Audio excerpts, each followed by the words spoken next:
Magandang araw po sa lahat ng manonood. SSS First Batch Pensioners matatanggap na ngayong araw ang inyong February 2025 pension at ang mga Second Batch Pensioners mas maaga ding matatanggap ang kanilang February 2025 pension. Muli, magandang araw po sa lahat. Ngayong araw na ito, January 31, 2025, araw ng Biyernes, matatanggap na ang inyong February 2025 pension.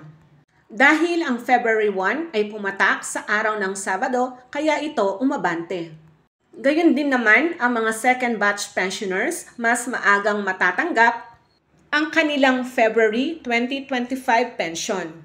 Ang mga second batch pensioners, matatanggap nila ang kanilang February 2025 pension sa araw ng Friday o Biyernes, February 14, 2025. Dahil ang February 16 ay pumatak sa araw ng Linggo at ang February 15 naman ay araw ng Sabado, kaya ito umabante. Tandaan po, ang pag-credit ng inyong pensyon ay 4 p.m. onwards.